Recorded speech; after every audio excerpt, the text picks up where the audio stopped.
Sahil Rahman. You're watching the Al-Jazeera News Hour live from our headquarters here in Doha. Coming up in the next 60 minutes, Israel targets refugee camps in the Gaza Strip. Several Palestinians are reportedly killed. Iran's President İbrahim visits Pakistan 3 months after the two countries launched strikes in each other's territories. Rescuers in southern China rush to save lives threatened by a once-in-a-century flooding. And voters in Ecuador overwhelmingly approve a referendum in favor of new security measures to fight gang violence.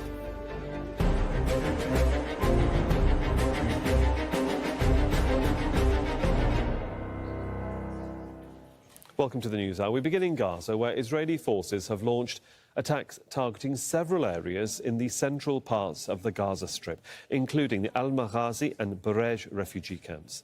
In Nusret, several homes were reduced to rubble after being bombed. At least 16 Palestinians were killed in that attack. Dozens more were injured and rushed to a makeshift hospital.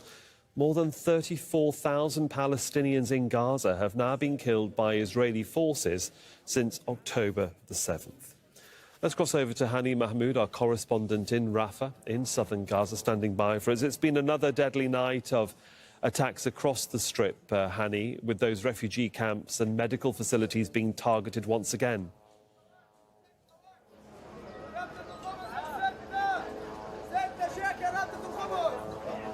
Yes, that is correct. And the fact that right now, if you can hear from the background, the buzz sound, the grinding buzz sound of the drones across Rafah city, including reconnaissance aircraft flying at a very low level across the city, just deepening the shattered sense of safety across the city here, with 1.5 million displaced.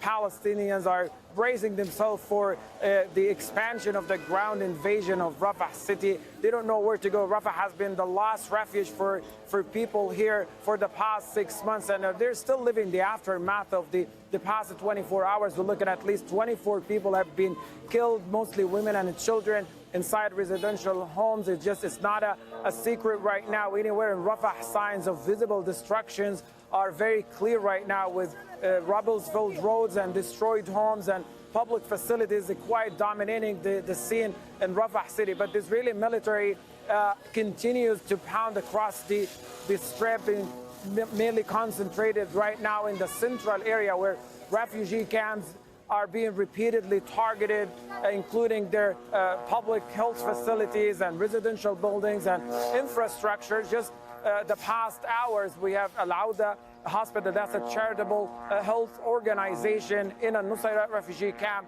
not only been constantly targeted by artillery shelling, but also the surrounding buildings that are supplying the hospital itself with the solar power being destroyed, just leaving the hospital without any electricity whatsoever. Just given the difficulties within the past weeks at the Nusayrat refugee camp, this particular health facility is at the brink of collapse, just plunging the entire Nusayrat area without any health care facility whatsoever.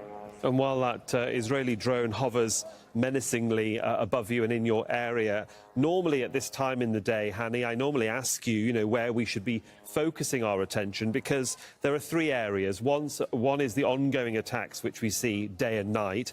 Then we could focus perhaps on the aid operation, if there is one coming in, but also the growing tension in Rafah with this potentially proposed Israeli incursion. Where should we be focusing our attention on Monday morning?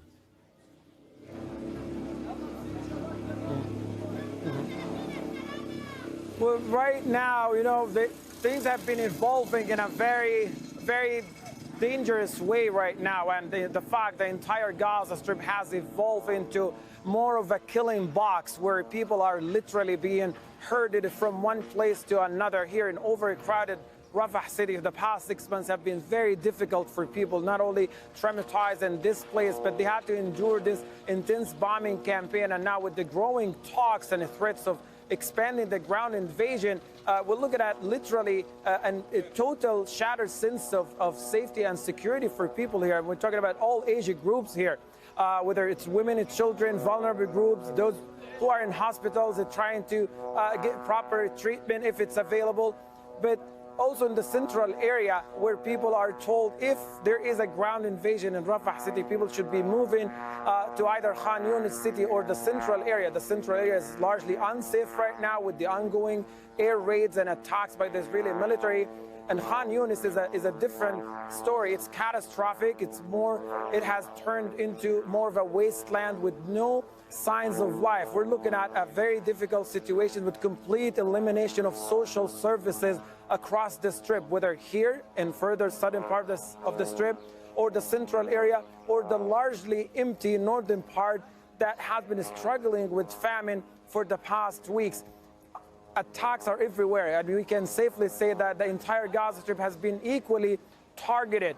But the concentration right now is for the displaced population in Rafah city that literally has no place to go to seek refuge or to seek safety.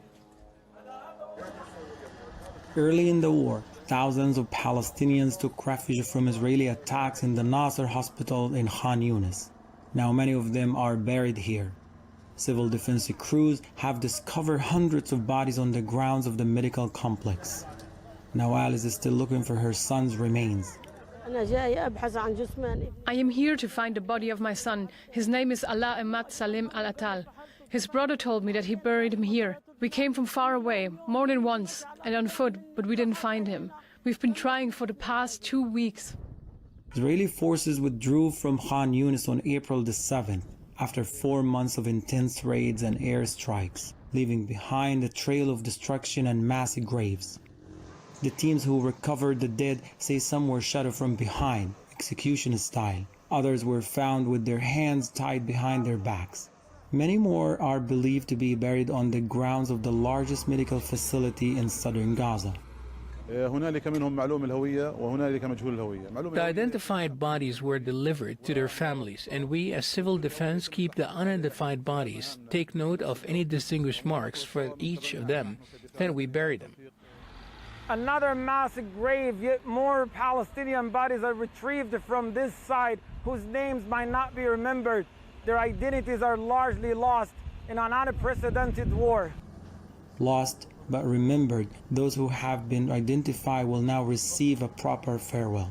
For countless others, the search continues. More than 7,000 people are still missing across the Gaza Strip, most of them women and children. Hani Mahmoud, Al-Jazeera, in southern Gaza.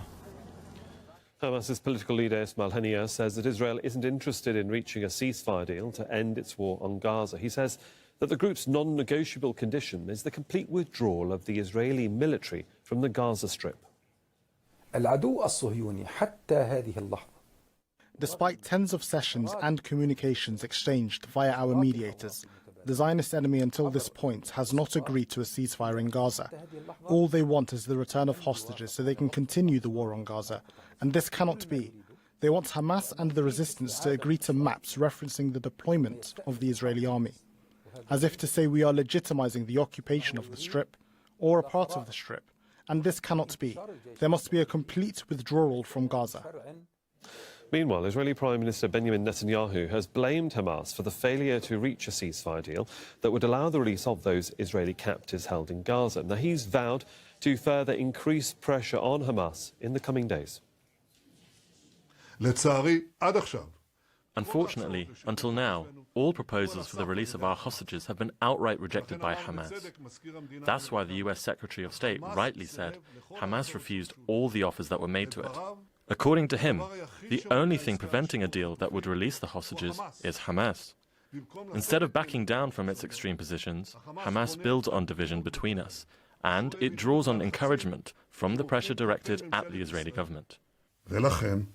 We will deliver additional and painful blows on Hamas, and that will happen soon. In the coming days, we will increase the military and political pressure, because this is the only way to free our hostages and achieve victory. Let's bring in Omar Shaw. He's a professor of security and military studies at the Doha Institute for Graduate Studies. Always good to have your insight into what's going on, Omar.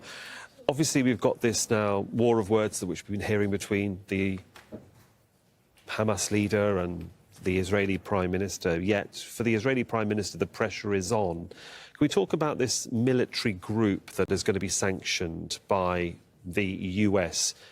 it all happened by default because the State Department administrators have told the American government and the president what they're doing is perhaps illegal in not sanctioning this military group. But who are they? What is this battalion? What's their operational procedure and parameters within Gaza? So this particular battalion has been perceived as a rogue battalion in an almost semi-rogue brigade. So it's the 97th Battalion in Tzai Yehuda, and it's primarily for Orthodox Jews, religious Jews that serve there primarily. It's part of a reserve division, the 99th Flash Division, which is a reserve infantry division, and it's primarily does infantry work. The Kfir Brigade that this battalion is part of, it's one of 4 infantry brigades within one of 4 infantry battalions within that brigade. That brigade was sanctioned multiple times by the Israeli army. So one of its battalions was disbanded. Sometimes they refused orders in the West Bank, and they had some hazing exercises that caused them a lot of trouble. That is all for the Kfir Brigade. They're specialized in counterterrorism and urban warfare, and they're primarily working. Their area of operation is in the West Bank, not Gaza. But they were moved to Gaza because they're quite experienced in urban warfare. And that most of the problems that is coming for this battalion, for the 97th Battalion targeted by the Leahy Law, or probably targeted by, or maybe targeted by the Leahy Law, we'll see, is that it's is the work that it did in the West Bank, specifically including many actions that, if proven, can qualify as war crimes in many ways. So this is to give its infantry, urban terrorism, multiple violations. Why is it so difficult for the Israelis to actually control a battalion that has an orthodox mentality? And why have they now come to the attention of the Americans? So that battalion is quite interesting in its motto. Its motto says, your camp is holy. So they believe very much in their holiness of their war mission. And in a way, there are 2 issues here. One, ideological. So when you believe that the holiness of the mission, it's not really commanded by the commander-in-chief or the prime minister, but in the holiness of the mission. So they're quite literate in applying some of their religious interpretations. That's on one end. But on the other end as well, the Israeli army is quite relaxed in its command and control structure. This is what always gave it its edge in fighting, its mission command, what they call. So they delegate to the junior officers, battalion commanders, sometimes company commanders even, and they make very quick decisions without going back to the more senior officers. It's a way of warfare. It's quite decentralized, relatively speaking, but it gives you always very fast decision-making on the front when the junior officer is leading the forces. So such a sanctioning might sort of rein them in, maybe, in some shape or form? Sometimes yes, and sometimes no. Sometimes you had a rising star like Ariel Sharon that constantly committed acts that could be qualified as war crimes in a way, sanctioned by his own government at some point, and he was still rising in the ranks. So in many ways it does not rein them in, and I'm not surprised by the actions of the prime minister, coming out to defend them, because again it is partly a tradition. Yeah. Okay. Stay with us. There's still more to get through in a moment, but Omar Shah, thank you. Well, at least 3 Israelis have been injured in a suspected car ramming attack in West Jerusalem. Israeli police say that they found a weapon near the site of the incident. It comes amid heavy security restrictions across the occupied East Jerusalem ahead of the Jewish Passover holiday. Let's cross over to Bernard Smith in occupied East Jerusalem for more on this. And so Jews begin to observe a significant religious time and security forces on alert. Yes, so it's the start of the Passover holiday, and the Waqf, which is the administration of the Al-Aqsa Mosque compound behind me, says a few dozen people have entered the plaza area today, which they're perfectly entitled to do. It's open to non-Muslims at specific times of the day, but what Jewish worshippers are not allowed to do is pray on there. To Jews, this is their holiest site, the site of the first and second temples for them. They're not allowed to pray, and if they try to pray, the police are supposed to stop them. It's much quieter today. It'll probably be busier on Wednesday, a couple of days from now, but so far pretty quiet over there. There was an incident in West Jerusalem earlier today where at least 3 Jewish men were injured when they were rammed by a car. 2 men in the car. One of them jumped out of the car and pointed some sort of a weapon, but it wasn't fired, and they have run off, and there's now a manhunt for them in that part of Jerusalem. But there is heightened security here. There is always heightened security in Jerusalem around Passover. A lot more police have been deployed over this week, but comparatively calm for the time being. So, Bernard, thanks very much for the update. Of course, we'll continue to follow the situation with you as the day progresses. Israel's forces have once again conducted raids across the occupied West Bank. Now, the Israeli army exchanged fire with Palestinian fighters in Jenin. They also stormed Zatara village in Bethlehem and the Balata refugee camp in Nablus. Israeli incursions in the occupied West Bank have been a near-nightly occurrence since Israel launched its war on Gaza in October. Israel's government is describing US plans to sanction a military unit accused of human rights violations as a red line. Secretary of State Antony Blinken is expected to announce those restrictions in the coming days. ᴇᴡs Basravi has been speaking to Palestinians in the occupied West Bank who say these sanctions are merely a whitewash for Israeli crimes. After the worst violence in the occupied West Bank in weeks, a U.S. plan to sanction 1 Israeli battalion, based on State Department findings months old for crimes now years old. Palestine's foreign ministry says the Americans are not serious about holding Israel to account. Sanctions always are welcome, but this should not be an attempt to whitewash the Israeli army. All the Israeli army and the Israeli government are committing war crimes, crimes against humanity, and the crime of genocide in Palestine. And this should not be a whitewash for the Israeli army. We believe that if the Americans are serious, they should stop the complicity in the genocide in Gaza. The unit in question, the Netza Yehuda Battalion, 1,000 ultra-Orthodox soldiers.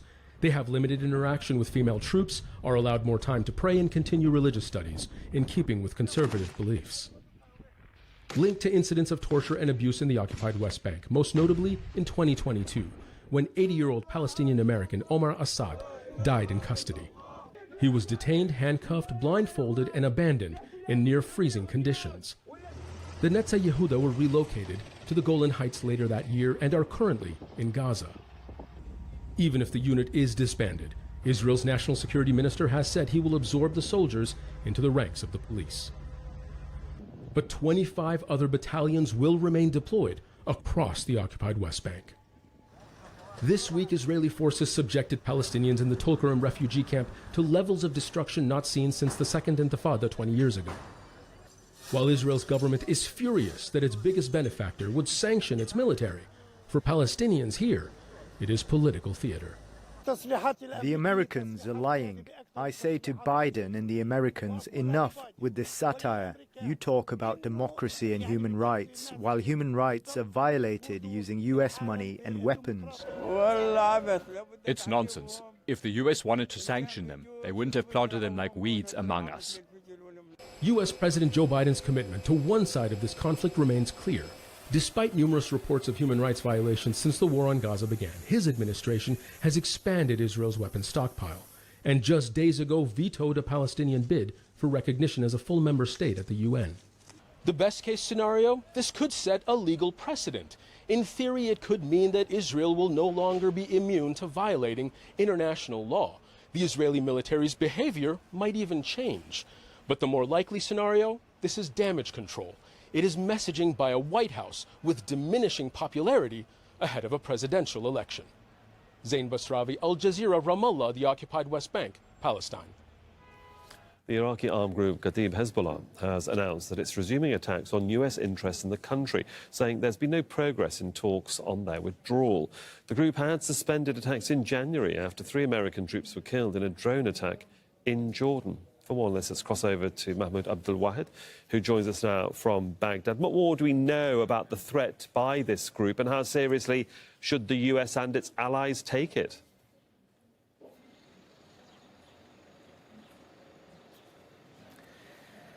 Well, despite the fact that the recent statement by Kataib Hezbollah brigades in Iraq threatening to escalate does not seem like previous statements officially, and also some of the Hezbollah brigades in Iraq doubt that statement, but yet it seems that we're now going to see another chapter of escalation between the Iran-aligned armed groups, namely the Islamic resistance in Iraq on the one hand, and the American and the coalition forces and military facilities on the other hand. What is confirmed as of yet is that the security information cell that belongs to the government of Prime Minister Mohammed Shia al-Sudani has posted that they have apprehended a vehicle suspected to be used to launch the rocket last night that hit a U.S. military base in the northeast of